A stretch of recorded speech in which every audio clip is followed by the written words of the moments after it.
que les gens ont avec le semi-direct, c'est la prédation avec les limaces. Oui. Alors, est-ce que tu peux nous parler des problèmes de limaces que tu peux avoir sur ton colza? La limace, c'est des cycles aussi. Dans les cultures, ça se gère sur une rotation. Il faut essayer de minimiser la prolifération des limaces. On utilise une hersetterie, une herse à paille qui va essayer de gratter pour essayer de mettre les œufs au soleil pendant la période de juillet, août, septembre. Ils éclatent au soleil et s'il y a des températures de 25-30 degrés, on limite énormément la prolifération des limaces. Véronique Sartou, que l'on a rencontrée, est une chercheuse sur les insectes et les limaces. Elle nous dit plus vous utiliserez d'insecticides, plus vous utiliserez d'antilimaces, métaldéhyde, métarex et autres, plus vous aurez de limaces parce que vous tuez les prédateurs des limaces. Mesurer en fait la présence de carabes sur ta parcelle, tu procèdes comment? Après la récolte du blé, on creuse un trou, là, un petit peu comme on peut le voir là. On enlève le maximum de terre et puis on pose un seau au ras du sol. On met 2 poignées de terre dans le fond du seau. On vient faire un relevé de comptage carabes, soit le lendemain, au bout de 24 heures. En une nuit, on arrive à avoir une douzaine de carabes qui sont tombés dans le seau.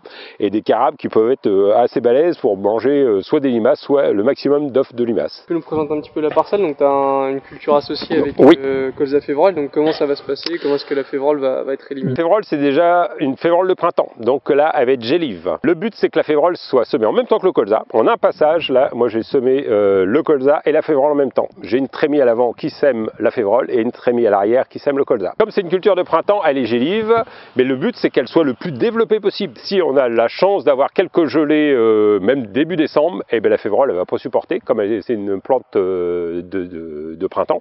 Et là, elle va se détruire naturellement. C'est un leurre pour les insectes. Et ici, il n'y a eu aucun insecticide, alors que la plupart des voisins ont fait 3-4 insecticides parce qu'ils avaient des altises qui allaient ravager leur champ de colza. Ok, et donc là, c'est tes altises qui vont aller sur les févroles, c'est ça? C'est un leurre pour eux, donc eux, quand ils volent au-dessus du champ, ils ont l'impression d'avoir un champ de févrole, donc l'altise, la févrole, ça n'intéresse pas. Après, il y a l'odeur aussi de la févrole qui est assez forte, et donc c'est peut-être un répulsif à insectes, et donc le colza se trouve protégé par la févrole, et les altises, ils passent dessus, ils vont chez les voisins, mais c'est souvent le cas. Ça fait de nombreuses années où j'utilise 0 insecticide sur les colzas. C'est en semi-direct? Semi-direct pur, sous couvert. Ouais. Donc ici, donc, il y a eu un tout petit grattage de hersetterie en diagonale. La parcelle, on l'a pris sur un angle de 30 degrés par rapport à l'ancien semis du blé. On a vraiment déplacé que les pailles et un petit grattage de surface sur les quelques premiers millimètres pour mettre les œufs déjà de limaces au soleil. Et ensuite, j'ai attaqué directement le semis du colza un mois après la récolte du blé. Là, avec un semoir spécifique, la dent dégage la paille du sillon. Derrière, j'ai un élément qui met la graine de févrole à 4 cm sous la dent et la graine de colza, elle est juste à fleur et donc la roulette passe sur l'élément semeur et là, on ne touche plus à rien. Normalement, tout est fait. Est-ce que tu peux nous parler du coup de la structure de ton sol? Donc là, on est sur un précédent blé, paille broyée et là, on fait un petit profil pour voir un petit peu l'état d'enracinement du colza. On va regarder un peu en profondeur. J'ai un super ver de terre là, et là, hop, il est là. Bon, ah ben voilà, je l'ai cassé malheureusement, mais je suis sûr que là, il avait déjà au moins 30 cm de racines. Donc là, on s'aperçoit que le pivot est parfaitement rectiligne, il n'y a pas trop de racines superficielles, et là, il y a une exploration naturelle du profil qui va chercher tous ces éléments nutritifs. On peut parler de la densité. Ici, on est sur une densité de 25 graines au mètre carré au niveau du semis. Il n'y a pratiquement pas eu de perte. On a fait des comptages, tout a bien levé. Il n'y a pas eu d'attaque de limaces. On s'aperçoit que les feuilles sont intactes. Il n'y a pas eu de dégâts d'altise. On ne voit pas de piqûres, à part quelques-unes là, mais c'est vraiment sans conséquence. La févrole, ce qui est important aussi, c'est qu'elle va capter l'azote de l'air et du sol. Et là, on va en déterrer une belle pour voir au niveau des nodosités ce qu'elle peut apporter au colza.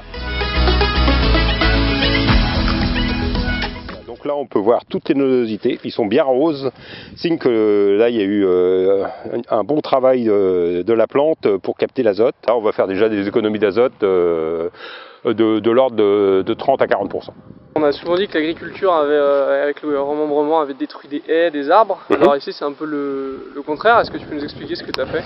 Déjà ici, 100% de l'exploitation a été remembrée. Nous, on a eu l'autoroute, on a eu une déviation là, de Gallerville, donc toutes mes parcelles ont été remembrées. Mais c'est pas pour autant qu'on a rasé les haies, qu'on a défriché et puis on a remis tout à plat. Le remembrement, le dernier qui a eu lieu était en 2006. En 2008, donc il y a pile 10 ans, on a replanté. Donc là, ici, c'est des haies qui ont été replantées sur talus et à plusieurs fonctions. On appelle ça le clos masure, nous ici dans le Pays de Caux, c'est-à-dire que la plantation d'arbres sur talus. On a un talus qui fait à peu près 1,20 m, 1,30 m. On gagne déjà en hauteur et après on plante ici, l'essence principale c'est le hêtre. Et donc là, c'est des arbres qui ont à peu près 10 ans. Il faut les élaguer, il faut les entretenir, il faut avoir une cime parfaitement droite. Et on a espoir que dans 100 ans, ils seront encore là. L'objectif, c'est aussi de récupérer un peu de bois pour en mettre dans tes cultures. Tout à fait. On taille les branches courant de l'hiver et on récupère tout ce qui est le fagot. On le stationne sur une plateforme toute l'année. Et donc, on récupère tous les élagages des arbres aux alentours. Et ensuite, on fait passer un énorme broyeur courant du mois de juin-juillet. Et on transforme tout le fagot en allumettes. Tout est passé au broyeur. Et donc là, c'est du carbone pur pour aller remettre au champ pour les vers de terre en rafole. Dans les médias, on entend beaucoup parler de problèmes entre l'agriculture et l'apiculture. Donc là, on a un petit peu l'inverse, parce que tu as des ruches chez toi, alors comment ça se passe? Déjà, c'est pas à moi les ruches, c'est au président des apiculteurs de Seine-Maritime. Lui, il en a 150. Là, il y a 10 ruches. Je lui ai posé la question s'il pouvait me mettre des ruches sur l'exploitation. Il avait commencé par mettre une ruche, parce qu'il voulait déjà voir comment elle se comportait, s'il allait y avoir de la mortalité. Et depuis maintenant 5 ans, il a fait que de multiplier le nombre de ruches. Là, on a 10 ruches. Il me dit qu'il y a à peu près 50 000 abeilles par ruche, donc ça fait déjà 500 000 abeilles. Ça va faire pratiquement un peu plus de 4 ans maintenant que j'ai absolument utilisé 0 insecticide.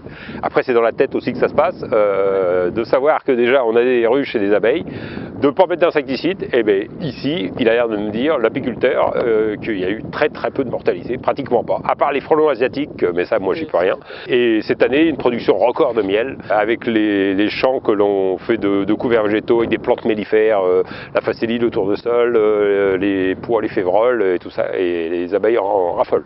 Je vois que tu as eu une petite décoration sur ton bâtiment. Oui, Stéphane Le Foll est venu là en février 2017, voir déjà le travail que l'on avait réalisé au niveau de Solanco, et ensuite m'a remis ce label-là, Ferme Carbone Vert. Stéphane Le Foll avait mis en place le 4 pour 1000, c'était sur la séquestration du carbone dans le sol, et ici, grâce aux indiciades de l'IAD, on a pu mettre en valeur que l'on pouvait stocker jusqu'à plus de 6 pour 1000 au niveau des couverts végétaux, des plantes compagnes et autres. Donc là, on était largement au-delà des prévisions des 4 pour 1000. Moi, je fais partie depuis maintenant 8 ans du réseau Défi Éco-Phyto. Et là, on est plus axé sur le moins de phyto et le plus de biodiversité, donc les abeilles, les vers de terre. Ici, on peut estimer une réduction à peu près de moins de 50% des produits phytosanitaires sur l'exploitation. L'aspect environnemental est bien pris en compte ici. Est-ce que toi, après, économiquement, tu t'y retrouves? C'est une entreprise, donc on va plus parler, nous, en rendement, en termes de rendement. Le rendement, c'est une chose, mais on va plus parler en dossier de gestion. Donc c'est l'excédent brut d'exploitation. Donc quand on reçoit notre dossier de gestion, ça va être beaucoup plus parlant. Si on a moins de rendement, mais on a très peu de charges des intrants sur les cultures, c'est là où on est gagnant. Je ne vais pas rougir de mes résultats comptables. Nous, on est 14 au niveau de Solanco. On a une journée courant de l'hiver où on met tous nos dossiers de gestion sur la table. Et là, on peut remonter 50 dossiers de gestion. Donc là, on est crédible dans notre discours. C'est-à-dire qu'on joue la transparence totale d'un point de vue économique.